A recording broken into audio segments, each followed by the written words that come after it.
Hello everyone, आप देख रहे हैं rank plus the learning app और मैं हूं चंदन सर। डियर साथियों, आज हम लोग अपना लाइव एमसीक्यू सीरीज का पार्ट 34 स्टार्ट करने जा रहे हैं।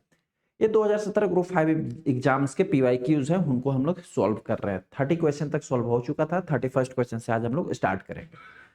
जितने सारे भी स्टूडेंट कनेक्ट हुए हैं एक बार मुझे कमेंट करके बता दे कि आपको ऑडियो एंड वीडियो दोनों क्लियर जा रहा है। देन हम लोग आज का क्लास प्रोसीड करेंगे। एक और चीज, होप सो आप सभी अच्छे होंगे, स्वस्थ होंगे एंड इससे भी बड़ी बात कि आपकी प्रिपरेशन अच्छी चल रही होगी, क्योंकि अभी ग्रुप 5 के एग्जाम आ गए हैं सर। तो आप उसका रिवीजन करते रहो। जो भी चीजें आपने पढ़ा है अभी तक खूब रिवीजन करो। क्वेश्चंस वहीं से आएंगे सर, कहीं बाहर से आते नहीं है।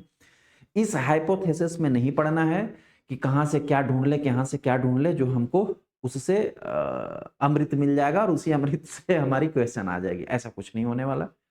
जो टॉपिक्स हैं सिलेबस के, बस उन्हीं सिलेबस के टॉपिक से क्वेश्चंस आएंगे। That is a clear thing. Alright sir, चलिए मैं एक बार आपके कमेंट देख लेता हूँ, फिर आज की क्लास स्टार्ट करेंगे।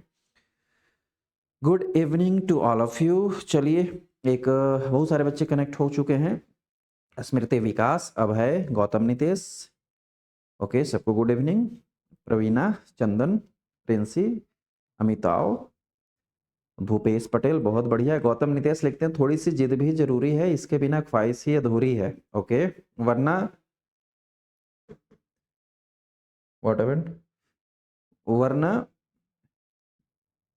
हाँ हाँ, वरना सबकी कुछ ना कुछ मजबूरी है। भला कौन चाहता है, चाहता करना किसी से दूरी है, किंतु जीत पर अड़कर ही होती मंजिल पूरी है। Very good. ऐसे ही शेरो शायरी आप लोग करते रहो, एग्जाम पास हो जाएगा।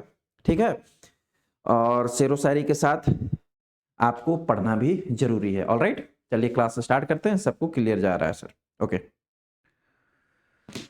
ओके सर, क्वेश्चन नंबर 31 देखते हैं। देखिए, क्वेश्चन नंबर 30 तक हमने कंप्लीट किया था। क्वेश्चन नंबर 31 देख रहे हैं क्या है। क्वेश्चन नंबर 31 है डी एल्कोहलाइजेशन मींस। देखो यहां पर अब कंफ्यूज बच्चे सबसे पहले होंगे।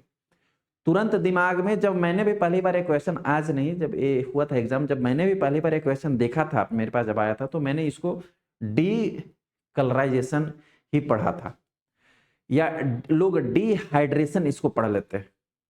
लेकिन इसको पढ़ना क्या है, लिखा हुआ क्या है, डी एल्कोहलाइजेशन। कंफ्यूजन यहीं से क्रिएट होगा।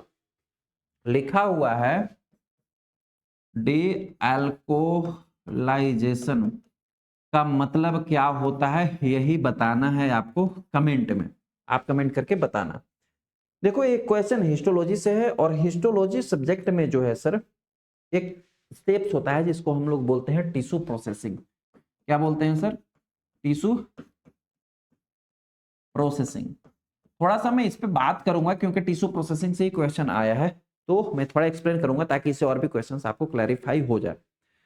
देखो, टिश्यू प्रोसेसिंग में सर ऐसे तो मान के चलो 3 ही स्टेप ओनली होते हैं टिश्यू प्रोसेसिंग में, लेकिन ऐसे अगर समराइजली कहे तो 8 से 10 स्टेप होते हैं। हमारे हिस्टोलॉजी लेबोरेटरी में जब भी कोई सैंपल आता है तो सबसे पहले हमें उसे क्या करना होता है सर? फिक्स करना होता है। क्या करना होता है सर? फिक्सेटिव एजेंट में फिक्स करना होता है। ठीक, इसको हम बोलते हैं फिक्सेशन। क्या बोलते हैं? फिक्सेशन। और हमारे लेबोरेटरी में एज ए फिक्सेटिव एजेंट कौन सा यूज किया जाता है? सबसे कॉमन 10% न्यूट्रल बफर फॉर्मेलिन। क्या यूज किया जाता है ये भी याद रखें, 10% न्यूट्रल बफर फॉर्मेलिन। यही रूटीन फिक्सेटिव यूज किया जाता है सबसे ज्यादा। टिश्यू बाइट को आप फिक्स कर लोगे, देन उसके बाद नेक्स्ट का स्टेप होता है ग्रॉसिंग। क्या होता है सर? ग्रॉसिंग एक स्टेप होता है। What is the grossing? जैसे देखो, इतना बड़ा टिश्यू आया होगा, सपोज दैट इतना बड़ा टिश्यू आया। इस पूरे टिश्यू को तो हम प्रोसेस नहीं करेंगे, पूरे टिश्यू को तो एग्जामिन नहीं करेंगे। हम इसमें पहले ये सिलेक्ट करेंगे कि कौन सा पार्ट सबसे ज्यादा खराब है, मतलब किस पार्ट में सबसे ज्यादा एबनॉर्मलिटी है, और उस पार्ट को सिलेक्ट करके डाइसेक्शन करेंगे। क्या करेंगे सर?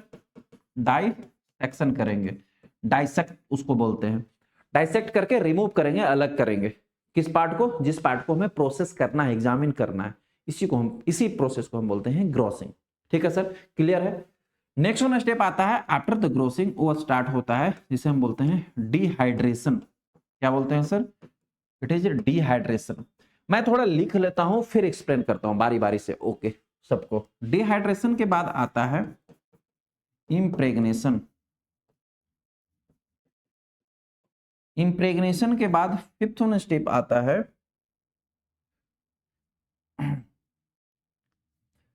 ओके सॉरी, डिहाइड्रेशन के बाद आता है क्लियरिंग, क्लियरिंग के बाद आता है इम्प्रेग्नेशन, इम्प्रेग्नेशन, इम्प्रेग्नेशन के बाद 6 स्टेप आता है एम्बेडिंग, एम्बेडिंग, एंड एम्बेडिंग के बाद आता है सेक्शन कटिंग, सेक्शन कटिंग के बाद आता है स्मेयर प्रिपरेशन या स्टेनिंग लिखो, स्मेयर प्रिपरेशन या स्टेनिंग, ऑलराइट। स्टेनिंग के बाद आता है माउंटिंग, और 10वें नंबर पे आता है माइक्रोस्कोपी, माइक्रोस्कोपी। अब अभी आप बोलोगे सर थोड़ी देर पहले आपने बोला कि 3 स्टेप होते हैं टिश्यू प्रोसेस में, ये 10 स्टेप आपने कहां से लिख दिया? कंप्लीट अगर कोई टिश्यू आपके लैब में आ रहा है, सो टिश्यू कलेक्ट करने से लेकर के एग्जामिनेशन करके रिपोर्ट डिस्पैच करने तक ये 10 स्टेप हमें फॉलो करना होता है हिस्टो लैब में, तभी हम उसको रिपोर्ट डिस्पैच कर पाएंगे। क्लियर है? अब इसमें सबसे पहले मैंने बोला कि फिक्स करना जरूरी है, ये टिश्यू प्रोसेसिंग में नहीं आता है, स्टेप्स नहीं है। टिश्यू प्रोसेसिंग के स्टेप्स मात्र जो हैं वो 3 आते हैं। कौन कौन से? Dehydration, clearing and impregnation. यही जो है वो टिश्यू प्रोसेसिंग के स्टेप्स होते हैं, इसी को हम टिश्यू प्रोसेसिंग स्टेप बोलते हैं, ठीक है। और यही तीनों स्टेप जो हैं वो ऑटोमेटेड टिश्यू प्रोसेसर से भी कंप्लीट किए जाते हैं। जो ऑटोमेटेड टिश्यू प्रोसेसर होता है ना हमारे टिश्यू लैब में, उसमें मात्र यही 3 स्टेप कंप्लीट होता है, डिहाइड्रेशन, क्लियरिंग एंड इम्प्रेग्नेशन का। रेस्ट ऑफ आपको हैंड से मैनुअली ही करना होता है। क्लियर है बात? मैंने बता दिया, ग्रोसिंग आपको पता चल गया। ग्रोसिंग का मतलब है कि dissection of abnormal tissue. Abnormal tissue को आप डाइसेक्ट करके निकालते हो, ठीक है। डिहाइड्रेशन का मतलब है, डी मतलब रिमूवल, डी मतलब होता है रिमूवल, और हाइड्रेशन का मतलब होता है, हाइड्रेशन का मतलब होता है वाटर। तो कोई भी आएगा और टिश्यू, उस टिश्यू में वाटर कंटेंट तो होगा ही होगा, क्योंकि हमारे बॉडी में 60 to 70% वाटर है। तो टिश्यू कट करके आए उसमें भी वाटर होगा। तो हमें पहले वाटर को रिमूव करना होता है। क्यों रिमूव करना होता है? क्योंकि हमें आगे के प्रोसेस फॉलो ऑन करना है। नहीं रिमूव करेंगे तब तक आगे का स्टेप ही नहीं हो पाएगा। क्यों नहीं हो पाएगा अभी जस्ट समझना। तो इसलिए हम पहले डिहाइड्रेट करते हैं, टिश्यू से वाटर को रिमूव करते हैं। डिहाइड्रेशन किससे होता है सर? अल्कोहल से किया जाता है। टिश्यू को हम अल्कोहल में डिप करते हैं। कौन सा अल्कोहल मुख्य रूप से यूज किया जाता है? इथाइल अल्कोहल जो है वो मुख्य रूप से यूज किया जाता है इसके लिए। ऑलराइट, इसके लिए मुख्य रूप से इथाइल अल्कोहल जो है वो यूज किया जाता है। क्लियर है? डिहाइड्रेशन के बाद होता है क्लियरिंग। ठीक, क्या होता है? क्लियरिंग। अब क्लियरिंग का मतलब क्या है सर? क्लियरिंग स्टेप का मतलब है रिमूवल ऑफ अल्कोहल। क्या है? Removal of alcohol. अब जो पहले वाले स्टेप डिहाइड्रेशन हम कर रहे थे, तो डिहाइड्रेशन में होता है कि टिश्यू के अंदर अल्कोहल चला जाता है, टिश्यू के अंदर अल्कोहल चला जाता है, और अल्कोहल जो है वाटर को रिमूव कर देता है। अब टिश्यू के अंदर क्या चला गया? अल्कोहल। अल्कोहल को हम टिश्यू के अंदर नहीं रख सकते, क्योंकि आगे और प्रोसेस करना है, अल्कोहल उनके साथ इंटरफेयर कर जाएगा। तो अब हमें अल्कोहल को रिमूव करना है। अल्कोहल को रिमूव करने के लिए हम एक रिएजेंट यूज करते हैं जिसको हम बोलते हैं जाइलिन। क्या बोला जाता है सर? जाइलिन। और जाइलिन ही जो है वो क्लियरिंग प्रोसेस है। मतलब अंदर से हम अल्कोहल को क्लियर किए। अब आपके माइंड में एक कॉन्सेप्ट आ रहा होगा, क्या आ रहा होगा कि sir why we need to the dehydration, हम ग्रॉसिंग के बाद सीधा क्लियरिंग ही क्यों नहीं कर दी? सर क्लियरिंग एजेंट जो है वो अल्कोहल के साथ मिक्स होता है, इसलिए जाइलिन केवल अल्कोहल को रिमूव कर सकता है। जाइलिन वाटर के साथ नहीं मिसिबल होता है, इसलिए जाइलिन वाटर को रिमूव नहीं कर सकता। इसीलिए हमें पहले डिहाइड्रेशन के लिए अल्कोहल डालना पड़ा। अब अल्कोहल को हम आगे रख नहीं सकते, क्योंकि अल्कोहल रखेंगे ना तो वैक्स के साथ मिक्सिबल होगा, इंटरफेयर करेगा। इसलिए हमें अल्कोहल को भगाना पड़ रहा है, इसलिए हमें जाइलिन पेनिट्रेट करना पड़ रहा है। आ रही बात समझ में? इनमें से हम किसी एक भी चीज को स्किप नहीं कर सकते, क्योंकि अगला प्रोसेस फॉलो ऑन ही नहीं होगा। देख रहे हो कितनी दिमाग लगाई गई है चीजों के लिए। नेक्स्ट वन आता क्लियरिंग, आपने कर लिया जाइलिन में डिप करके। स्टेप्स होते हैं, टाइम होते हैं, वो सारा कुछ आपको टिश्यू प्रोसेसिंग में एक्सप्लेन कर चुका हूं। बेसिक में अभी स्टेप समझाना केवल चाह रहा हूं, ठीक है। नेक्स्ट वन होता है इम्प्रेग्नेशन। इम्प्रेग्नेशन का मतलब होता है कि जो हमारे टिश्यूज होते हैं ना सर, उस टिश्यू के अंदर छोटे छोटे पोर्स होते हैं, है ही, हमारे टिश्यू में तो पोर्स है ही। उस पोर्स में हम लोग जो हैं वो मोल्टेन वैक्स को पेनिट्रेट करवाते हैं, उससे हम जैलिन को रिमूव करते हैं, क्योंकि पहले से उसमें जैलिन घुसा हुआ है, ठीक है, क्लियरिंग एजेंट। अब हम क्या करेंगे, उसके अंदर जो है मोल्टेन वैक्स को डाल, मोल्टेन मतलब पिघला हुआ वैक्स, इसमें जनरली जो है पैराफिन वैक्स यूज किया जाता है। कौन सा वैक्स यूज किया जाता है, पैराफिन वैक्स। क्यों हम उस पोर्स के अंदर पैराफिन वैक्स डाल रहे हैं, क्योंकि टिश्यू जो होगा पहले से लचीला होगा, ठीक है, सॉफ्ट होगा, तो उसको हमको काटना है, तो यूनिफॉर्म जो है वो हार्डनेस हमको उसकी क्रिएट करनी होगी।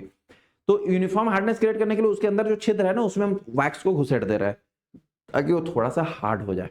हार्ड हो जाएगा ना तो कटिंग करने में मजा आएगा, ठीक। ये तीनों processor dehydration, clearing and impregnation automated tissue processor में आप कर सकते हैं, ठीक है। 10 से 12 घंटे का स्टेप होता है, उसमें टाइम लगता है, चाहे तो आप मैनुअल भी कर सकते हैं। ऑलराइट, देन आता है एम्बेडिंग। एम्बेडिंग का मतलब है हमें ब्लॉक प्रिपेयर करना है। एल मोड के इस प्रकार से जो है, इस प्रकार के दो हम लोग बार्स के मेटल के बने हुए जो है वो रॉड लेते हैं, जिसको हम एल मोड बोलते हैं, ल्यूकार्ट्स मोड इनको बोला जाता है। क्या, एल मोड बोलो या ल्यूकार्ट्स मोड बोलो।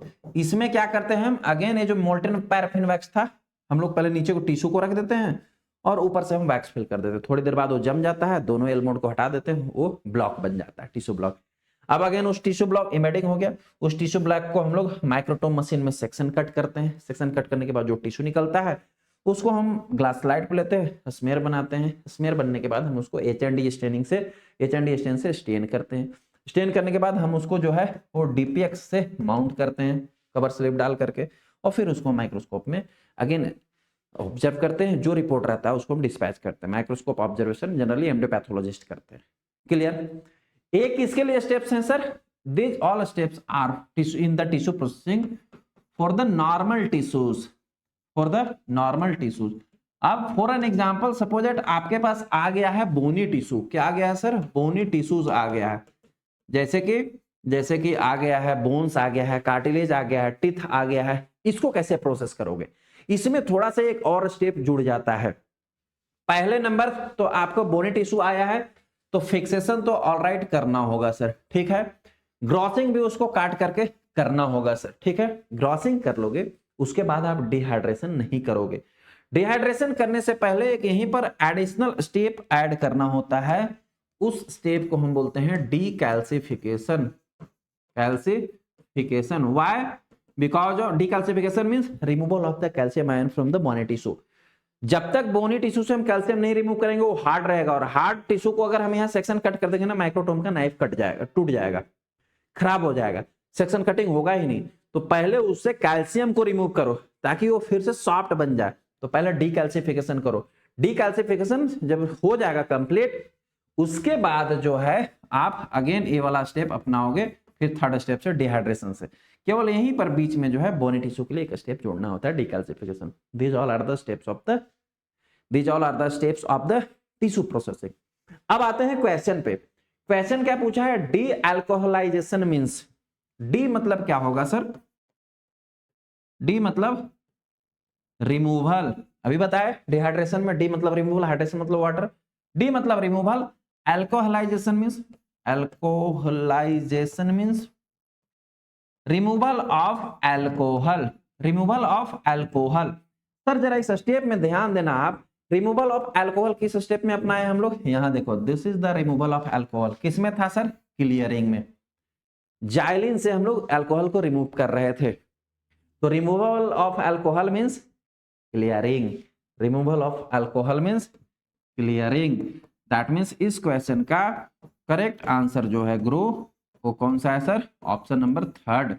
Dehydration means removal of water, अभी बताया। Impregnation means impregnation of the paraffin wax in the tissue pores, अभी जस्ट बताया।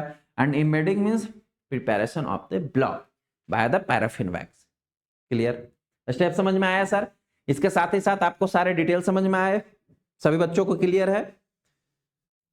चलिए सर, एक भास्कर सिंह बिस्ट लिख रहे हैं, वीक में पिक्रिक, फॉर्मिक, स्ट्रॉन्ग में nitric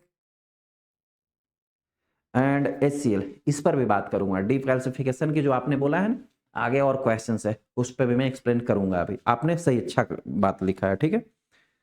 my favourite teacher paramedical hub, all right, सबको समझ में आ रहा है। चलो जी सर जी, चलो आगे बढ़ते हैं।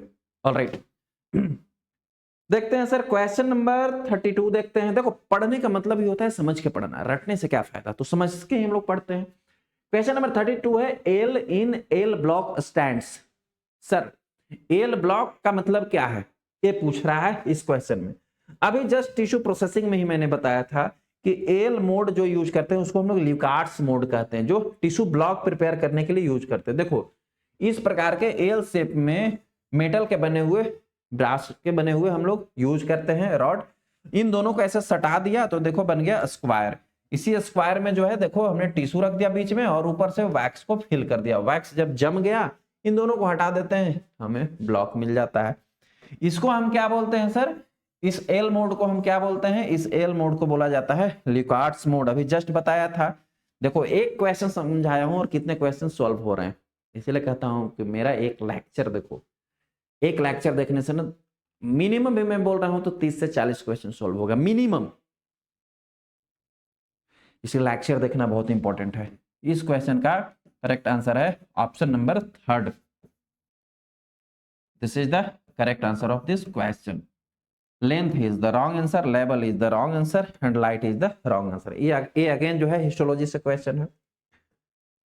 Question number 33rd, question number 33rd जो है वो है हिमेटोलॉजी से। हिमेटोलॉजी से क्या क्वेश्चन पूछा है sir, diluting fluid used for RBC count is. अब मैंने आरबीसी काउंट पढ़ाया है 2.0 में, डब्ल्यूबीसी काउंट पढ़ाया है, प्लेटलेट काउंट पढ़ाया है, तीनों में या एब्सोल्यूट इओसिनोफिल काउंट, सबके मैंने डाइल्यूटिंग फ्लूइड के आपको नाम बताए हैं सर, ठीक है। तो तीनों के आपको नाम तो बेसिक याद रखना है, कंपोजिशन तो आगे की बात है, हालांकि उसको भी बता दूंगा, लेकिन नाम याद रखना है सर। कौन कौन से काउंट, पहला आरबीसी काउंट। आरबीसी काउंट के लिए दो डाइल्यूटिंग फ्लूइड यूज करते हैं, एक होता है हेम्स फ्लूइड और दूसरा होता है डेसिस फ्लूइड। क्या होता है सर, डेसिस फ्लूइड। ऑलराइट प्यारे, नेक्स्ट वन आता है डब्ल्यूबीसी काउंट। अगर टीएलसी करना है, टोटल ल्यूकोसाइट काउंट करना है, डब्ल्यूबीसी काउंट के लिए जो फ्लूइड यूज करते हैं उस फ्लूइड को हम लोग बोलते हैं टर्क्स फ्लूइड। क्या बोला जाता है सर, एक फ्लूइड यूज किया जाता है जिसको हम बोलते हैं टर्क्स फ्लूइड। ऑलराइट बच्चे, थर्ड वन होता है platelet count. Platelets count, platelet count के लिए जो फ्लूइड यूज किया जाता है उसको हम बोलते हैं रेस एकर फ्लूइड। क्या बोला जाता है सर, रेस एकर फ्लूइड। या अमोनियम ऑक्सलेट एक एंटीकोगुलेंट होता है, उसको भी हम लोग इसको as a diluting fluid platelet counting के लिए हम लोग यूज करते हैं। ये है तीनों के, आरबीसी काउंट करने के, डब्ल्यूबीसी काउंट करने के और प्लेटलेट काउंट करने के फ्लूइड के नाम। क्वेश्चन क्या पूछा था, diluting fluid for RBC. RBC के लिए कौन सा डाइल्यूटिंग फ्लूइड है, हेम्स फ्लूइड और Decis fluid. Decis fluid correct है। टर्क्स फ्लूइड किसके लिए यूज होता है सर, डब्ल्यूबीसी के लिए यूज होता है। किसके लिए, डब्ल्यूबीसी के लिए, ये आरबीसी के लिए। हिंगल्समैन फ्लूइड जो है एब्सोल्यूट इओसिनोफिल काउंट एईसी के लिए यूज होता है एंड 1% अमोनियम ऑक्सलेट। अभी इसमें मैंने बताया ना कि रेस एकर फ्लूइड या अमोनियम ऑक्सलेट भी यूज करते हैं, this is used for the platelets. यानी इस क्वेश्चन का करेक्ट आंसर जो है वो है ऑप्शन नंबर 1st। थोड़ा आप इनके कंपोजिशन भी याद रख सकते हो, जैसे कि आरबीसी के लिए हेम्स फ्लूइड है, इसमें mercury chloride, NaCl, distil water and sodium sulphate रहता है, मिलाया जाता है। इसके स्क्रीनशॉट आप लेकर के याद रखना। डेसिस फ्लूइड में 40% formaldehyde and trisodium citrate add किए जाते हैं। ये हो गया RBC diluting fluid. WBC diluting fluid के कंपोजिशंस में glacial acetic acid, gentian, violet and distil water, इन तीनों को ऐड किया जाता है। प्लेटलेट डाइल्यूटिंग फ्लूइड के लिए दो मैंने बोला, एक कौन सा है, टर्क्स फ्लूइड का है कंपोजिशन, किसका, टर्क्स फ्लूइड का। प्लेटलेट के लिए रेस एकर फ्लूइड मैंने बोला, रेस एकर फ्लूइड में trisodium citrate, formalin, brilliant crystal and distil water, इन चार चीजों को यूज किया जाता है। प्लेटलेट काउंटिंग के लिए एक और डाइल्यूटिंग फ्लूइड 1% अमोनियम ऑक्सलेट भी यूज किया जाता है। अमोनियम ऑक्सलेट जो है वो मैंने बताया कि again 1% ammonium oxalate platelet diluting fluid के रूप में भी यूज किया जाता है। यानी इस क्वेश्चन का correct answer option number 1st है, जो आप सबको समझ में आया होगा। होप सो ये सारी बातें आपको याद रहेंगी, याद रहेगी तभी आगे के और क्वेश्चन सॉल्व होगा। क्लियर है, याद रखो। नेक्स्ट क्वेश्चन देखते हैं। नेक्स्ट क्वेश्चन है that is the example of supravital stain is. नीचे कुछ स्टेन्स के एग्जांपल दिए गए हैं, new methylene blue, perspiration blue, Gabbett's methylene blue and trypan blue. इनमें से 4 स्टेन के एग्जांपल है। चारों में से कौन सा स्टेन जो है वो सुप्रावाइटल स्टेन है। ठीक है सर, थोड़ा सा इस क्वेश्चन को और भी स्टडी करो। यहां पर एक चीज लिखा हुआ है सर, वो है that is the supravital stain. Supravital stain. देखो sir, supravital stain and normal stain दोनों में क्या अंतर है, मतलब है क्या, इस चीज को पहले समझने की कोशिश करो। सुप्रावाइटल, वाइटल का मतलब क्या होता है, have you any idea? That is the vital. Vital का मतलब होता है लिविंग। सुप्रावाइटल स्टेन वैसे स्टेन को कहते हैं जो लिविंग सेल्स को स्टेन करता है, जो लिविंग सेल्स के स्ट्रक्चर को स्टेन करता है। Supravital stain stain the structure of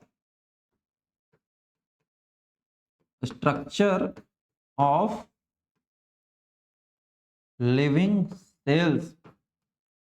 कई सारे ऐसे सेल्स होते हैं जिनके अंदर जाकर के पेनिट्रेट करके अगर कोई स्ट्रक्चर हमें देखना है, जैसे फॉर एन एग्जांपल रेटिकुलोसाइट। क्या सर? रेटिकुलोसाइट। तो रेटिकुलोसाइट जो है, सभी सेल्स लिविंग है, आरबीसी भी है, डब्ल्यूबीसी भी, रेटिक भी, सब लिविंग सेल है। लेकिन रेटिकुलोसाइट को ना हमें ऊपर से स्टेन करके नहीं देखना होता। रेटिकुलोसाइट के बीच में, अंदर में, साइटोप्लाज्मिक एरिया में जो है वो रेटिकुलर मटेरियल होते हैं। उन रेटिकुलर मटेरियल को हमें स्टेन करना होता है और स्टेन करने के बाद फिर जो है वो हमें ऑब्जर्व करना होता है माइक्रोस्कोप में, और उसी के ब्याह पे हम बताते हैं कि रेटिकुलोसाइट है, उनको काउंट करके बताते हैं। अब फॉर एन एग्जांपल ऐसा भी कर सकते हो, जैसे लिस्मान स्टेन हम करते हैं ना, जिसमें हम पीबीएस स्टेन कर रहे हैं, तो उसमें हम डब्ल्यूबीसी आरबीसी सबको ऑब्जर्व कर रहे हैं। उसमें हम सेल्स के अंदर पेनिट्रेट करके नहीं हम उसको स्टेन करते हैं, ऊपर से सुपरफिशियली हम स्टेन करते हैं और वो स्टेन हमें विजिबल हो जाता है। ठीक है, तो रेटिकुलर मटेरियल जो लाइव सेल्स के अंदर है उनको यदि हमें स्टेन करना होगा तो उसके लिए हम सुप्रावाइटल स्टेन यूज करते हैं। Supra why? Because of supravital stain the living cells, cell membrane को पेनिट्रेट करके अंदर की जो चीजें होती है उनको स्टेन करता है। जबकि जो नॉर्मल सेल होगा, जैसे मैंने लिस्मान स्टेन बोला, जैसे कि आप मिथाइलिन ब्लू ले लो, जैसे कि आप ट्रेपैन ब्लू ले लो, ये सब के सब जो है वो डेड सेल को स्टेन कर रहे हैं। सेल को पहले मारते हैं फिर उनको स्टेन करते हैं। क्लियर हुआ सर? यही दोनों में बेसिक डिफरेंस। सुप्रावाइटल स्टेन में 2-3 स्टेन यूज किए जाते हैं, जैसे कि suppose that for an example 1% brilliant cresyl blue,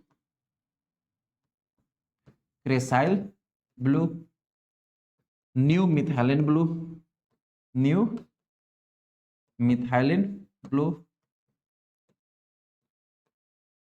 azure B, these all are the example of supravital stain. ये सभी के सभी सुप्रावाइटल स्टेन है।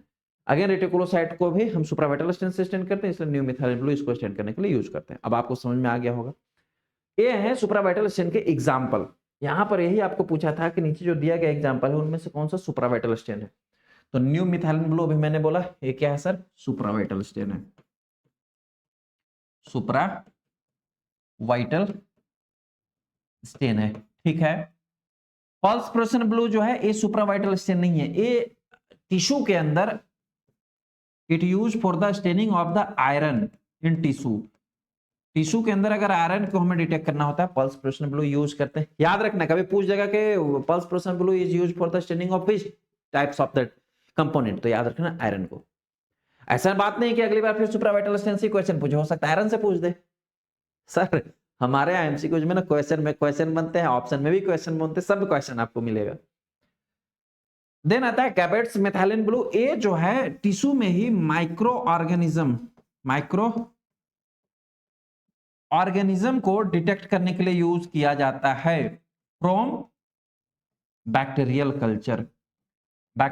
कल्चर से माइक्रो ऑर्गेनिज्म को डिटेक्ट करने के लिए यूज किया जाता है। जनरली जैसे ग्राम स्टेन वगैरह यूज करते हैं ना वैसे ही, लेकिन एक गैबेट्स मेथिलिन ब्लू वगैरह आजकल रूटीन में यूज नहीं होते हैं, बट जानकारी के लिए याद रखना, लिख लेना। ट्रेपैन ब्लू अगेन एक डेड स्टेन है, इसलिए डेड सेल को स्टेन करने के लिए यूज करते हैं। जैसे आप जैसे मिथाइलिन ब्लू वगैरह यूज करते हो वैसे ट्रेपैन ब्लू भी आप यूज कर सकते हो। तो इस क्वेश्चन का करेक्ट आंसर कौन सा होगा सर? ऑप्शन नंबर फर्स्ट, क्योंकि यही सुप्रावाइटल स्टेन है। इसमें अगर 1% ब्रिलियंट क्रिस्टल ब्लू रहता है वो भी सुप्रावाइटल स्टेन है, अगर एज्योर बी रहता है वो भी सुप्रावाइटल स्टेन है। एग्जांपल याद रखना। हो सकता है अगली बार न्यू मिथाइलिन ब्लू ना दे, 1% क्रिस्टल ब्लू दे दे, ब्रिलियंट क्रिस्टल ब्लू दे दे, तो वो भी सुप्रावाइटल स्टेन ही है। Got it sir?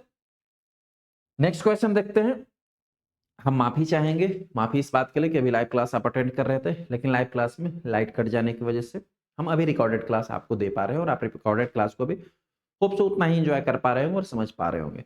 हालांकि लाइव क्लास की थोड़ी सी इन्वायरमेंट और इकोसिस्टम अलग होती है, लेकिन हम क्या कर सकते हैं, हमारे हाथ में ये भी नहीं, तो हम उसको नहीं फैसिलिटेट कर पाए।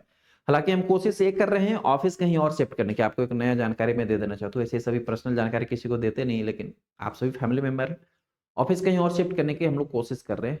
थोड़ा सा उसमें फंड और बजट ज़्यादा की रिक्वायरमेंट है, इकट्ठा कर रहे हैं हम लोग आप लोग से जो फी आ रही है, और ऑफिस एक नए सेटअप में हम लोग करेंगे।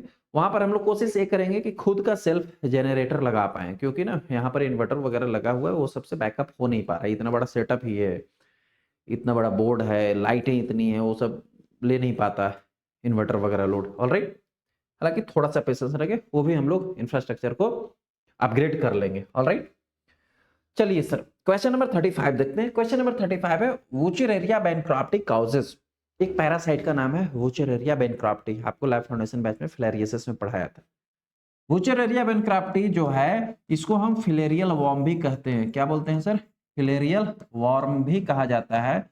विच काउज द फिलेरियोसिस, फिलेरियोसिस क्या काउज करता है सर? लिम्फटिक फिलेरियोसिस, जिसको हम एलिफेंटियासिस भी बोलते हैं। एलिफेंटियासिस, जिसमें कि हाथी के पांव जैसे जो पैर फूल जाता है ना, उसको फिलेरियल वॉर्म, इसको बोला जाता है फिलेरियल वॉर्म। वुचेरेरिया बैंक्रप्टी को यही काउज करता है, फिलेरियोसिस या एलिफेंटियासिस, हाथी पांव यही क्रिएट करता है। तो यही पूछ रहा था कि वुचेरेरिया बैंक्रप्टी क्या काउज करता है सर? फिलेरियोसिस काउज करता है। ऑप्शन नंबर 4 जो है it is the correct answer of this question. कुछ और पैरासाइट के नाम दिए गए हैं, जैसे कि एमेबियसिस। एमेबियसिस जो है it is caused by the Entamoeba histolytica, Entamoeba histolytica, it is a protozoa. बताया ना पैरासाइट को दो पार्ट में प्रोटोजोआ और हेलमिन्थ में बांटा गया। प्रोटोजोआ भी 4 होते हैं, अमीबा होते हैं, सिलेट्स होते हैं, फ्लैजलेट्स होते हैं, स्पोरोजोआ होता है, और हेलमिन्थ भी 3 होते हैं, केस्टोट्स होते हैं, ट्रेमाटोड्स होते हैं, नेमाटोड्स होते हैं, सब कुछ पढ़ा चुका हूं। तो इंटअमीबा हिस्टोलाइटिका जो है वो अमेबियसिस क्रिएट करता है। अमीबा 2 प्रकार के होते हैं, एक्चुअल में अमीबा है, अमीबा 2 प्रकार के होते हैं, इंटेस्टाइनल और एक्स्ट्रा इंटेस्टाइनल। इंटेस्टाइनल मतलब इंटेस्टाइन के अंदर जो इन्फेक्शन क्रिएट कर रहे हैं, उनमें एग्जांपल है इंटरमीडिएट हिस्टोलाइट का। एक्स्ट्रा इंटेस्टाइनल मतलब कि जो इंटेस्टाइन के बाहर इन्फेक्शन कर रहे हैं, वो नॉन पैथोजेनिक होते हैं। केवल यही जो है इंटरमीडिएट हिस्टोलाइट का ही जो है वो पैथोजेनिक होता है। इंटरमीडिएट और अनदर इंटरमीबा जो है वो पैथोजेनिक नहीं होते हैं। क्लियर है सर? टोक्सोप्लाज्मोसिस कौन काउज करता है सर? ए भी अगेन प्रोटोजोआ का एग्जांपल है। टोक्सोप्लाज्मा गोंडाई, टोक्सोप्लाज्मा गोंडाई एक पैरासाइट का नाम है जो कि टोक्सोप्लाज्मोसिस क्रिएट करता है। ठीक है। एंटेरोबियोसिस कौन क्रिएट करता है सर? हेलमिन्थ का एग्जांपल है इंटेरोबियस वर्मिकुलरिस। क्या उस पैरासाइट का नाम है? इंटेरोबियस वर्मिकुलरिस। ये पैरासाइट का नाम है विच काउज द इंटेरोबियसिस। इसका कॉमन नेम होता है, कॉमन नेम भी जो है हेलमिन्थ में कुछ कॉमन नेम होते हैं, उनके कॉमन नेम भी हमें याद रखना होता है। इसका कॉमन नेम होता है पिन वॉर्म या थ्रेड वॉर्म। क्या बोलते हैं सर? पिन वॉर्म या थ्रेड वॉर्म। क्यों बोलते हैं? क्योंकि थ्रेड जैसा ही जो है ये लंबा होता है। थ्रेड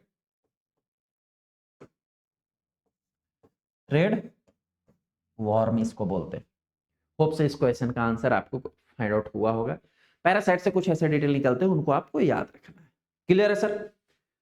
क्वेश्चन नंबर नेक्स्ट देखते हैं। Question number 36। क्वेश्चन नंबर 36 है कि इम्यूनोजेंस आर, इम्यूनोजेंस क्या होते हैं, यहां फिल आउट करना है। ठीक है। यहां पर कुछ आपको वर्ड पहले समझने होगा। ये क्वेश्चन इम्यूनोलॉजी से है। ठीक है, ये भी मैं आपको पढ़ा चुका हूं। इम्यूनोजेंस आपको समझना पड़ेगा, एंटीजेंस आपको समझना होगा, एंटीबॉडीज। सबसे फर्स्ट में जानिए कि एंटीजन क्या होते हैं सर। एंटीजन वे सब्सटेंस होते हैं जब भी आपके बॉडी में एंटर करेंगे या टिश्यू या सेल के अंदर पेनिट्रेट करेंगे, they will start the antibody production. जब भी एंटीजन आपके बॉडी में एंटर करेगा, आपके टिश्यू या सेल में एंटर करेगा, उनके अगेंस्ट एंटीबॉडी प्रोडक्शन होगा। यानी जैसे एंटीजन आया, they will start the antibody production. अब इंटरनली मैकेनिज्म बहुत सारा होता है जिसके अगेंस्ट सारा इम्यून रिस्पॉन्स मैकेनिज्म काम करता है, और डिटेल में आपको इम्यूनोलॉजी में पढ़ाया हूं। दूसरा एंटीबॉडी क्या होते हैं सर? अब एंटीजन आया तभी एंटीबॉडी का प्रोडक्शन स्टार्ट हुआ, यानी ये इसका दुश्मन है। एंटीबॉडी किस लिए स्टार्ट हुआ प्रोडक्शन? एंटीजन को मारने के लिए। ठीक, ऐसा नहीं कि एंटीजन ने बहुत शौक से प्रोड्यूस करवा लिया, नहीं, एंटीजन तो आया था हमें मारने के लिए, लेकिन हमारा इम्यून मैकेनिज्म ने इसको डिटेक्ट कर लिया और इसके अगेंस्ट इसको बना लिया। तो एंटीबॉडी क्या होंगे? Antibody are the group of the serum protein which produce in the antigenic stimulation. जो भी एंटीजन आएंगे उसके रिस्पॉन्स में जो भी एंटीजेनिक स्टिमुलेशन होगा, जो उसको मारने के लिए प्रोड्यूस हो, उसको एंटीबॉडी कह देंगे। बस इतनी सिंपल सी बात है। ये दोनों हमें क्लियर हो गए। अब एक आता है immunogens. What are the immunogens sir? Immunogens वैसे सब्सटेंस होंगे which can produce the detectable immune response. वैसे सब्सटेंस जो कि डिटेक्टेबल इम्यून रेस्पॉन्स जनरेट करेंगे, which can produce the detectable immune response, चाहे cell mediated as well as humoral. Humoral और cell mediated दोनों immune response जो generate करेगा substance, उसको हम बोलेंगे इम्यूनोजेंस। अब जब भी एंटीजेंस के अगेंस्ट एंटीबॉडी प्रोड्यूस होगा, सुनो ध्यान से, जब भी एंटीजेंस के अगेंस्ट एंटीबॉडी का प्रोडक्शन होगा तो ये एंटीजन एंटीबॉडी से बाइंड कर जाएगा, क्योंकि इसको मारता है, मारने के लिए ही बना है। ठीक, जब बाइंड कर जाएगा तो इम्यून रिस्पॉन्स जनरेट होगा। किस लिए इम्यून रिस्पॉन्स जनरेट होगा सर? इसको मारने के लिए। सेल मेडिएटेड और ह्यूमरल दोनों इम्यून रिस्पॉन्स जनरेट होते हैं। सेल मेडिएटेड इसको और लाइसिस करने के लिए, ह्यूमरल और जो है एंटीबॉडी का प्रोडक्शन करने के लिए। क्लियर है सर? जाहिर सी बात समझ में आ गई आपको। अब इनमें से कुछ एंटीजेंस, मेरी बात ध्यान से सुनो, एंटीजेंस पे आता हूं। इनमें से जो इम्यूनोजेंस मैंने आप भी बताया, इम्यूनोजेंस भी वही सब्सटेंस था जो इम्यून रिस्पॉन्स जनरेट कर रहा था। जब इम्यून रिस्पॉन्स जनरेट हो जाएगा तो उसको एंटीबॉडी उसके अगेंस्ट तो जनरेट हो ही जाएगा, उसको तो एंटीबॉडी मारने के लिए प्रोडक्शन होना स्टार्ट हो ही जाएगा, हमारे इम्यून रिस्पॉन्स उसको डिटेक्ट कर लेगा। जैसे हमारी बॉडी में कोई आया सब्सटेंस, फॉर एग्जाम्पल एक छोटा सा एग्जाम्पल समझो। छोटा सा एग्जाम्पल है कि यदि हमारे घर में कोई आया, ठीक, और कोई अननोन पर्सन है, तो हम तो उसको पहचान ही जाएंगे, और अननोन पर्सन है तो हम उसको मारेंगे ही। लेकिन कोई ऐसा व्यक्ति आया जिसको हम पहचान ही नहीं पा रहे, सुन रहे ध्यान से, जिसको ऐसा व्यक्ति आया जिसको हम पहचान ही नहीं पा रहे, तो उसको हम मारेंगे, स्वागत करेंगे, कुछ नहीं कर पाएंगे ना, जाहिर सी बात है, कुछ नहीं कर पाएंगे। तो जो आया और डिटेक्ट कर लिए थे मारने के लिए, वो एंटीजन हो गया। जिसको हम नहीं पहचान पा रहे हैं वो भी एंटीजन है, क्योंकि हम उसको पहचान नहीं पा रहे। लेकिन वो कैसा एंटीजन है सर? वो इनकम्प्लीट एंटीजन है। वो क्या है सर? वो इनकम्प्लीट एंटीजन है। ठीक, जिसको हम पहचान नहीं पा रहे हैं और हम उसको मारेंगे नहीं। जब पहचानेंगे नहीं, कहाँ मारेंगे? उस इनकम्प्लीट एंटीजन को हम बोलते हैं हैप्टन। क्या बोलते हैं सर? हैप्टन। मतलब वैसा एंटीजन जो एंटीबॉडी से बाइंड तो किया, घर में आ तो गया, लेकिन वो कोई भी डिटेक्टेबल इम्यून रिस्पॉन्स जनरेट ही नहीं किया, जिसके कारण उसके अगेंस्ट और एंटीबॉडी नहीं प्रोड्यूस हुआ, ना मर पाया। वो हो गया हैप्टन, इनकम्प्लीट एंटीजन हो गया। लेकिन हम कह रहे थे कि इम्यूनोजन वैसा सब्सटेंस है, एक तीसरा भी कोई आया सब्सटेंस इम्यूनोजन है, जो कि इम्यून रिस्पॉन्स जनरेट कर रहा था। अब यदि इम्यून रिस्पॉन्स जनरेट कर रहा, तब तो उसको पहचान ही गया हमारा इम्यून मैकेनिज्म, तब तो इसको मारिए देगा ना। तो मार देगा मतलब ये क्या होगा सर? एक कंप्लीट एंटीजन होगा। क्या होगा सर? ये कैसा काम कर रहा है? कंप्लीट एंटीजन जैसा काम कर रहा है, क्योंकि कंप्लीट एंटीजन को भी हमारा इम्यून रिस्पॉन्स डिटेक्ट कर लेता है और उसको मार देता है। यानी ऑल इम्यूनोजेंस जो होंगे वो एंटीजन होंगे। ऑल इम्यूनोजेंस क्या है सर? कंप्लीट एंटीजन होंगे, क्योंकि कंप्लीट एंटीजन वही कहलाएगा जो कि एंटीबॉडी जनरेट कर पाए प्रोडक्शन, जो कि इम्यून रिस्पॉन्स जनरेट कर पाए। तो सभी इम्यूनोजेंस तो इम्यून रिस्पॉन्स जनरेट कर ही रहे थे ना। सभी इम्यूनोजेंस एंटीजन होंगे, लेकिन सभी एंटीजन इम्यूनोजन नहीं होगा। क्यों नहीं होगा? क्योंकि कुछ एंटीजन हैप्टन भी है जो कि कंप्लीट इम्यून रिस्पॉन्स जनरेट नहीं करता है। अब इनको इम्यून रिस्पॉन्स जनरेट करे या इनको मारने के लिए कोई कैरियर प्रोटीन, बाहर से प्रोटीन डालना पड़ता है। जब प्रोटीन डालेंगे जो इसके साथ बाइंड करेगा, फिर हमारा इसके अगेंस्ट इम्यून रिस्पॉन्स जनरेट होगा, फिर हमारा इम्यूनिटी जो है इसको मारेगा। तो इसीलिए कहा गया कि सभी इम्यूनोजन जो है कंप्लीट एंटीजन होंगे, लेकिन सभी एंटीजन इम्यूनोजन नहीं होंगे। क्यों? क्योंकि कुछ एंटीजन ऐसा भी हैं जो डिटेक्टेबल नहीं है, हैप्टन है, जो इनकम्प्लीट है। आगे बात समझ में? तो इम्यूनोजेंस क्या होंगे sir? They all are the complete antigen. इस क्वेश्चन का करेक्ट आंसर होगा option number A. Incomplete antigen is the wrong answer. Incomplete antigen is called the hapten. इनको क्या बोला जाता है सर? हैप्टन बोला जाता है। एलर्जन सब्सटेंस किसको कहते हैं? Which create the allergy in the human body, which susceptible of that to that substance. हमारी बॉडी कई ऐसे सब्सटेंस के ससेप्टेबल होता है, मतलब हमारे बॉडी में जैसे ही इंटर किया उसके अगेंस्ट सेंसिटिव होता है, तुरंत एलर्जिक रिएक्शन क्रिएट कर देगा, वैसे सब्सटेंस को हम एलर्जन सब्सटेंस कहते हैं। एंटीबॉडी किसको कहते हैं? वैसा सब्सटेंस जो किसी भी एंटीजन के अगेंस्ट जनरेट होगा। सिंपल भाषा में इतनी सी याद रखो, कोई भी एंटीजन के अगेंस्ट उसको मारने के लिए जनरेट हुआ वो एंटीबॉडी होगा। नॉर्मल भाषा तो यही है ना। अगर साइंटिफिक भाषा में याद रख सकते हो तो antibody are the group of the serum protein which produce in the response of antigenic stimulation। Antigenic stimulation के रिस्पांस में जो प्रोड्यूस हुआ उसके अगेंस्ट जो उसको मारने के लिए प्रोड्यूस हुआ एंटीबॉडी। Clear sir? चलिए आगे बढ़ते हैं।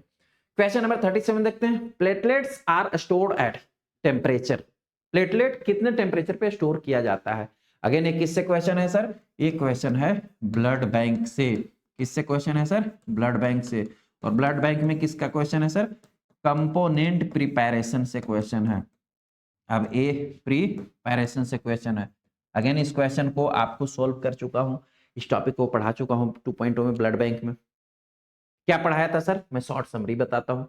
कुछ कंपोनेंट्स होते हैं जिनको स्पेसिफिक टेम्परेचर पे स्टोर किया जाता है, और उनको इसमें मैं दो चीजें बताऊंगा कि जो कंपोनेंट होंगे वो कितने टेम्परेचर पे स्टोर किया जाएगा, और उतने टेम्परेचर पर यदि स्टोर करोगे तो उनकी वैलिडिटी कितने दिन होगी, मतलब कितने दिन तक उनकी एक्सपायरी नहीं होगी। ये भी आपको याद रखना, कभी कभी एक्सपायरी से भी क्वेश्चन पूछता है।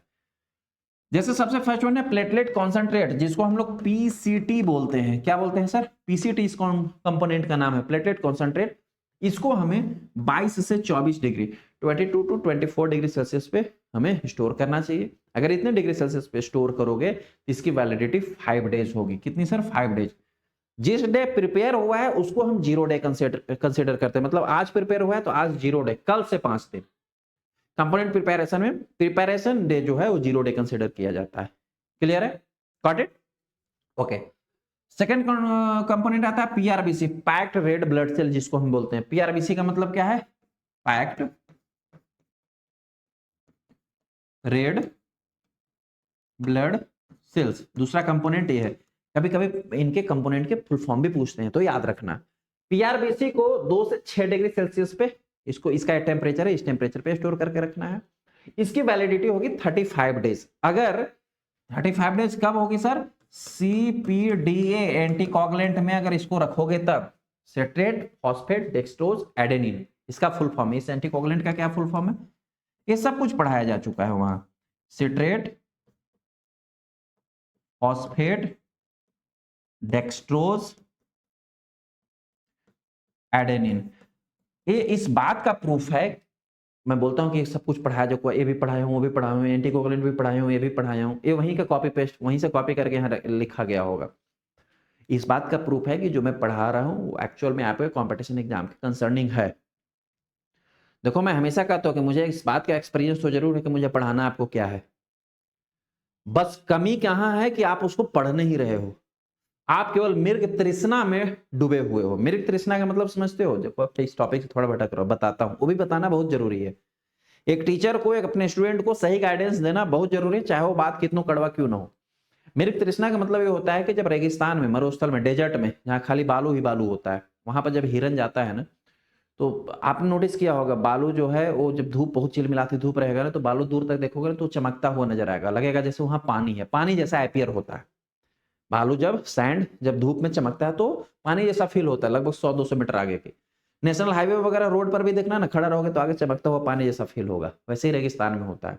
सेम हिरन को पानी के प्यास में वो दौड़ते रहता है पूरे रेगिस्तान, जैसे वो चमकता वहां दौड़ के गया, फिर वहां जैसे पहुंचा खत्म हो गया चमकना, फिर आगे चमक रहा है, वैसे पूरे रेगिस्तान में दौड़ता है पानी की खोज में। उसी को बोलते हैं मृग तृष्णा। हिरन जो पानी के तृष्ण में दौड़ रहा है, बस यही मृग तृष्णा आपके अंदर है।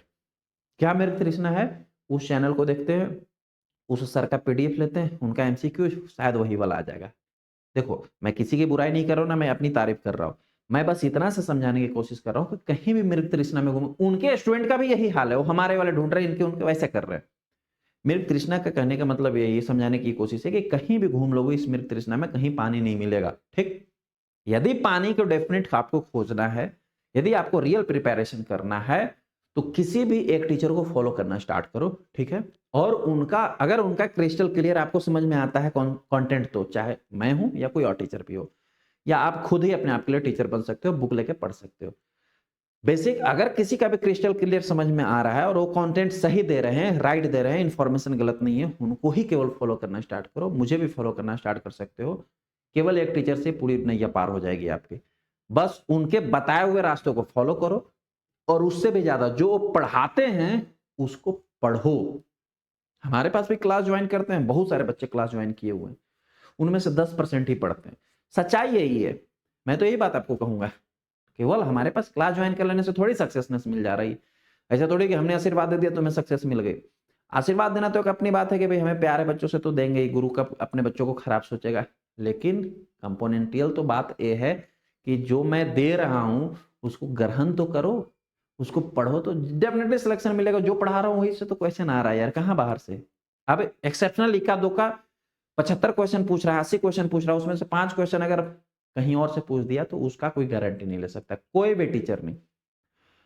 इतनी आप यूपीएससी के एग्जाम देने जाओ, सर यूपीएससी में पढ़ाया हुआ से 2 क्वेश्चन आता है, इतने फी देने के बाद, तो क्या कहोगे। हम टीचर जो है ना आपको एक एनवायरनमेंट क्रिएट करके देते हैं। सिलेक्शन होना तो गाइडेंस के ऊपर डिपेंड करता है, वो गाइडेंस हम आपको दे रहे हैं। सिलेक्शन होना तो काउंसिल के ऊपर डिपेंड है कि किसको सिलेक्ट कर रहा है। बट अगर पढ़ाए हुए में से 90% 95% आ रहा है तो इससे ज्यादा मैच्योरिटी और कुछ नहीं हो सकती।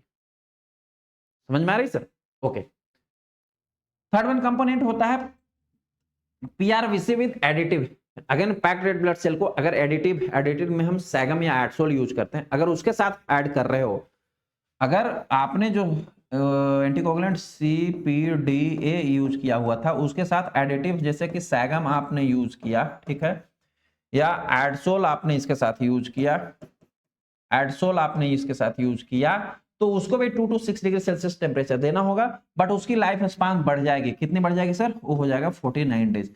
देखो ये लाइफ स्पान ना सैगम के साथ कुछ कंफ्यूजन है, कुछ बुक्स में ना 42 डेज भी दिया हुआ है, ठीक है। हमने भी पहले 1-2 बार बताया इस चीज को, फिर मैंने एक गॉडकर बुक में भी इसको एनालिसिस किया, 1-2 बुक और एनालिसिस किया।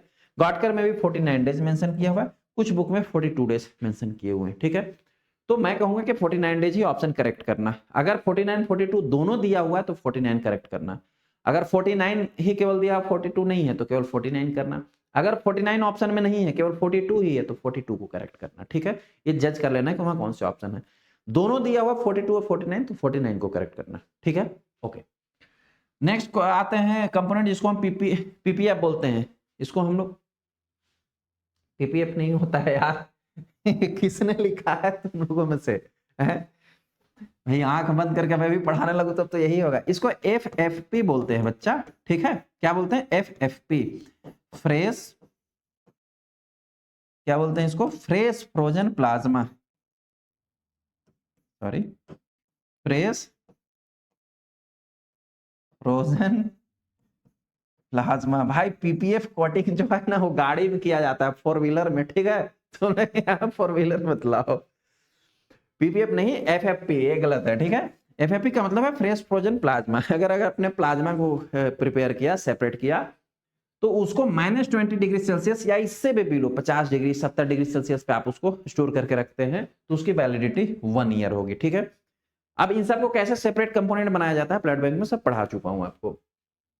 देन आता है क्रायोप्रेसिपिटेट। क्रायोप्रेसिपिटेट जो है फ्रेश फ्रोजन प्लाज्मा, प्लाज्मा से ही प्रिपेयर किया जाता है।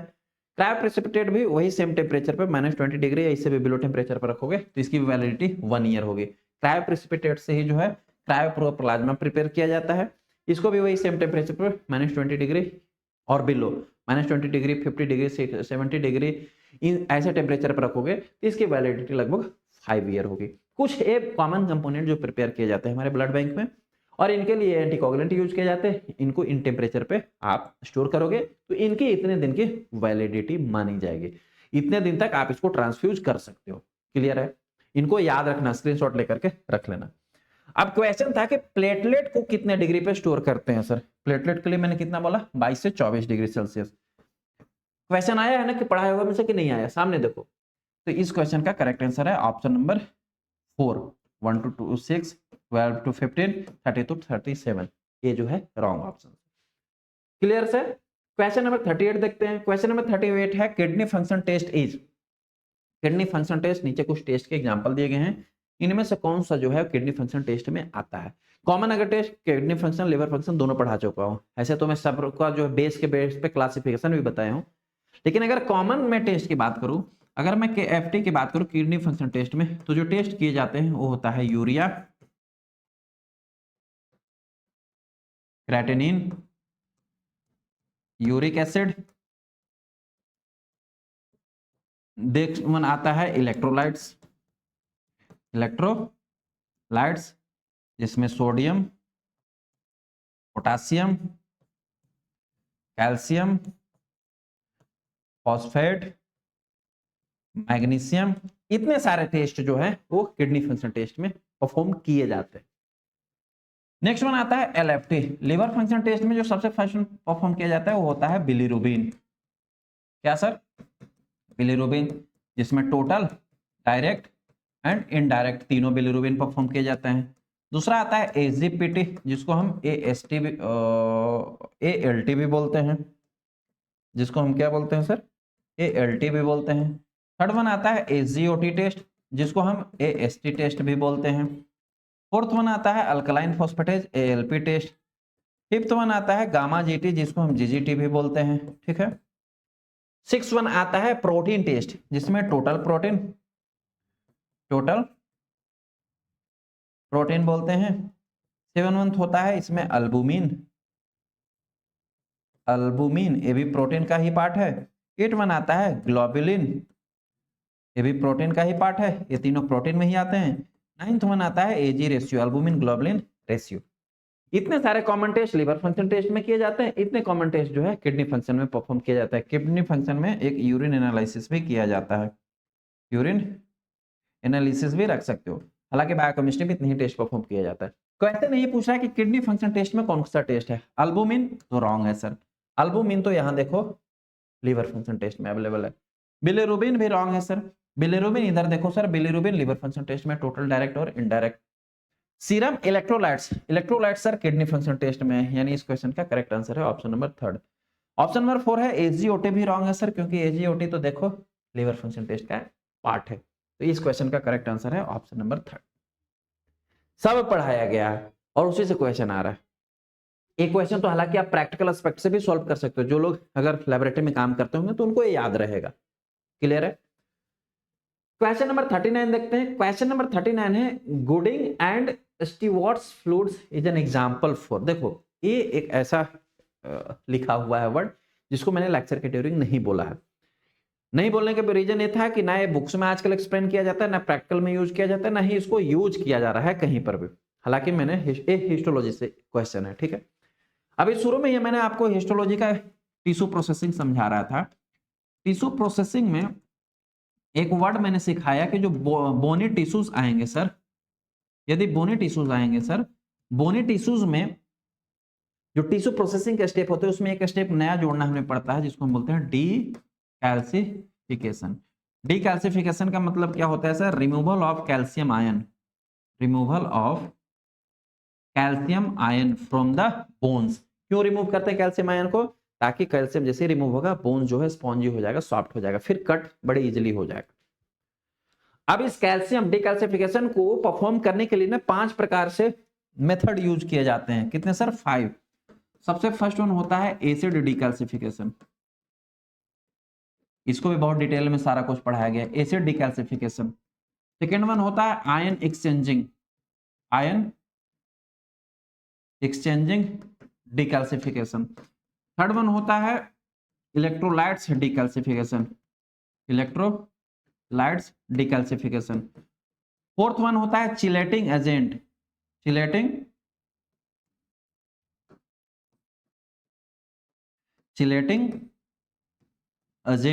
डिकैल्सिफिकेशन। एंड फिफ्थ वन होता है सरफेस डिकैल्सिफिकेशन।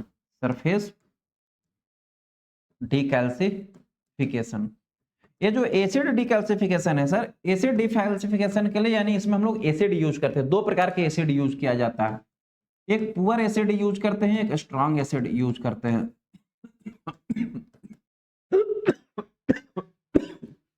वेयर इज पानी?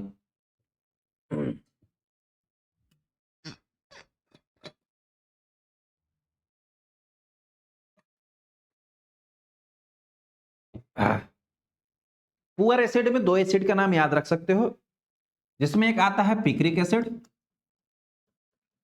पिक्रिक एसिड, और दूसरा आता है फॉर्मिक एसिड। क्या होता है सर?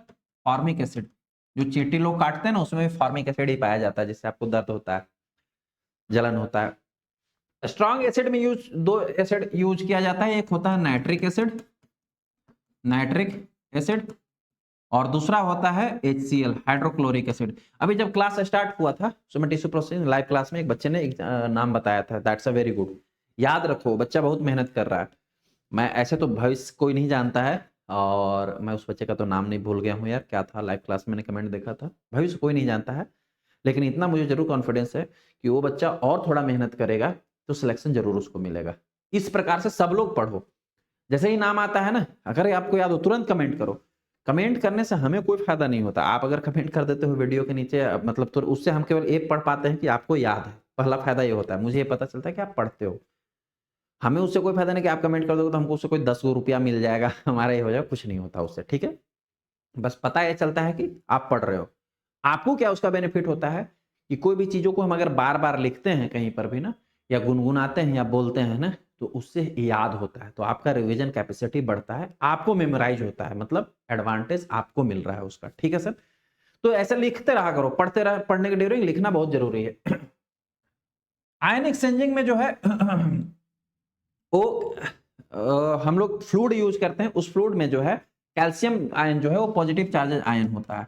इसमें जो है हम लोग इलेक्ट्रिसिटी प्रवाहित करते हैं। आयन एक्सचेंजिंग में क्या होता है कि हम लोग नेगेटिव चार्ज है, जैसे कि ammonium salt, ammonium salt fluid use करते हैं, उसमें हम टिश्यू डालते हैं, पॉजिटिव चार्जेस जो है, जैसे उसमें इलेक्ट्रिसिटी जाता है, जो कैल्शियम आयंस है वो रिमूव हो जाता है और हमारा टिश्यू सॉफ्ट हो जाता है। इलेक्ट्रोलाइट्स में जो है, इसमें हम इलेक्ट्रॉन्स फ्लो करते हैं। इलेक्ट्रॉन्स क्या होते हैं सर? आपने केमिस्ट्री में पढ़ा होगा, इलेक्ट्रॉन्स जो होते हैं निगेटिव चार्जेज होते हैं, और कैल्शियम आयन जो है वो पॉजिटिव चार्जेज है। सारे के सारे जो है पॉजिटिव चार्जेज आयन जो है निगेटिव चार्जेज की ओर प्रवाहित हो जाते हैं, फिर इससे कैल्शियम रिमूव हो जाता है। वो डिटेल में है मेथड, सारा कुछ एक्सप्लेन किया हूं, अभी फॉर्मली जानो। चिलेटिंग एजेंट क्या होता है सर? चिलेटिंग एजेंट जो कि कैल्शियम को डिजोल्व करता है अपने अंदर, जैसे एडीटीए, इथिलीन डायमंड टेट्राएसिटिक, क्या है सर? एक चिलेटिंग एजेंट है, इसको भी हम डिकैल्सिफिकेशन के लिए यूज करते हैं। ये क्या करता है? कैल्शियम आयन को डिजोल्व कर लेता है, जिससे कि कैल्शियम रिमूव हो जाता है बोन से। और सरफेस डिकैल्सिफिकेशन हम उनके लिए करते हैं जो डिकैल्सिफिकेशन कंप्लीट कर गए लेकिन थोड़ा बहुत अभी सरफेस पे प्रेजेंट है, तो उनको बस टच करते हैं फ्लूइड में, जिससे कि कैल्शियम रिमूव हो जाए। सरफेस डिकैल्सिफिकेशन में अगेन यही एसिड को यूज करते हैं, या तो स्ट्रॉन्ग एसिड भी यूज कर सकते हो या पुअर एसिड भी यूज कर सकते हो। मोस्ट ऑफ इसमें HCl यूज किया जाता है, ठीक है। तो ये है लगभग डिकैल्सिफिकेशन के मेथड और इनमें यूज किए जाने वाले एजेंट। अब यहाँ पर 2 नाम और दिया गया है, गॉडिंग एंड स्टीवर्ट्स फ्लूइड। एक ही नाम है, एक ही को बोलते हैं गॉडिंग्स एंड स्टीवर्ट्स फ्लूइड। एक्चुअल में जो ए पुअर एसिड है ना, फॉर्मिक एसिड, पहले यूज किया जाता था, अब नहीं है। जो पुअर एसिड का मैंने नाम बोला फॉर्मिक एसिड, इसके साथ फॉर्मलडिहाइड, फॉर्मलडिहाइड जो कि फिक्सेटिव एजेंट है, इन दोनों को मिक्स करके एक डिकैल्सिफिकेशन फ्लूइड बनाया जाता है, जिसको हम बोलते हैं Gooding and Stewart's fluid. Gooding and Stewart's fluid जो है, it is also an example of the decalcification agent, decalcifying fluid. तो एक कौन सा फ्लूइड है सर? ये है डिकैल्सिफाइंग फ्लूइड। इस क्वेश्चन का करेक्ट आंसर है option number 3। It is a very rare and rarest, लेकिन क्वेश्चन पूछा है। देखो क्वेश्चन पूछने के पैरामीटर अनलिमिटेड होते हैं, कहीं से पूछते हैं, इसलिए मैं बोलता हूँ पढ़ो, एक्सप्लोर करो, जितना एक्सप्लोर करोगे ना प्यारे उतना ही सीखोगे। डिहाइड्रेटिंग फ्लूइड जो कि डिहाइड्रेशन रिमूवल ऑफ वाटर के लिए यूज करते हैं। मैंने अभी जस्ट बताया आपको थोड़ी देर पहले ही, क्वेश्चन नंबर 1 या 2 था, जिसके लिए हम अल्कोहल यूज करते हैं, मेनली जो है इथाइल अल्कोहल इसके लिए यूज किया जाता है। Good sir. क्लियरिंग किस लिए यूज करते हैं? Removal of the alcohol, dealcoholization के लिए यूज करते हैं, है ना, टिश्यू को क्लियर करने के लिए। क्या क्लियरिंग एजेंट यूज करते हैं सर हम लोग? जाइलिन यूज करते हैं। क्या यूज किया जाता है प्यारे? जाइलिन यूज किया जाता है। इम्प्रेग्नेटिंग डिकैल्सिफिकेशन तो बता ही दिया। इम्प्रेग्नेशन में हम लोग क्या यूज करते हैं सर? मोल्टेन वैक्स यूज करते हैं। क्या यूज करते हैं? मोल्टेन वैक्स यूज करते हैं, मतलब पिघला हुआ वैक्स। कौन सा वैक्स यूज किया जाता है सर? पैराफिन वैक्स यूज किया जाता है, पैराफिन वैक्स। अभी ये सारा कुछ क्वेश्चन नंबर 1 में मैंने बताया, लेकिन फिर मैं लिख के रिवाइज करवा रहा हूं आपको। क्यों? जितनी मर्तबा उसकी बात आए उसको फिर रिवाइज करो, जितनी मरतबा रिवाइज करोगे उतना ही आपको याद होगा। नेक्स्ट क्वेश्चन देखते हैं, क्वेश्चन नंबर 14। क्वेश्चन नंबर 40 जो है वो है expand the term of ELISA. ELISA को एक्सपांड कीजिए। एलाइजा का फुल फॉर्म क्या होता है सर? वही फुल फॉर्म पूछा है, enzyme linked immunosorbent assay. ELISA में डिटेल में पढ़ाया गया था। ऑप्शन नंबर फर्स्ट है एंजाइम अनलिंक्ड इम्यूनोजॉर्बेंट असे, ये तो रॉन्ग है, अनलिंक्ड नहीं लिंक्ड होना चाहिए। ऑप्शन नंबर सेकंड है एंजाइम लिंक्ड इम्यूनोग्लोबुलिन असे, ये भी रॉन्ग है।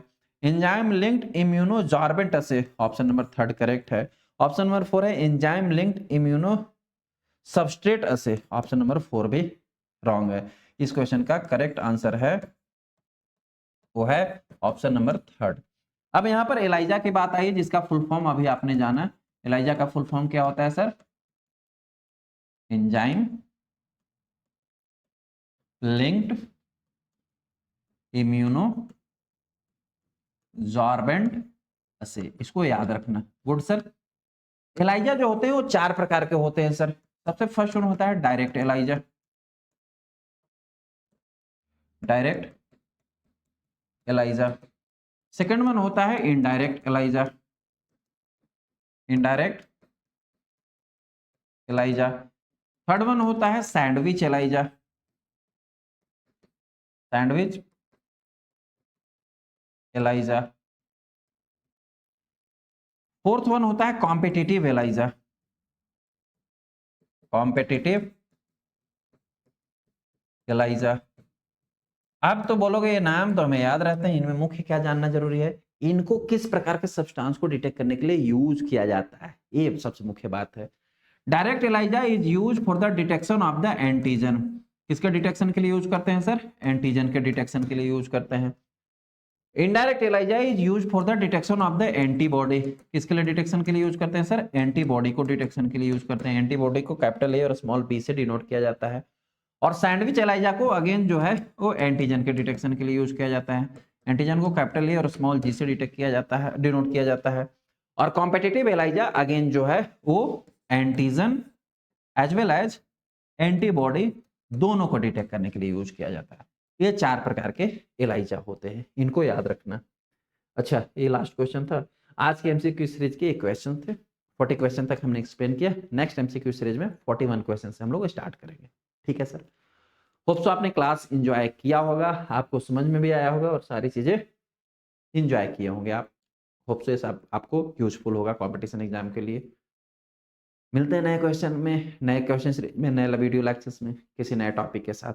Thank you so much.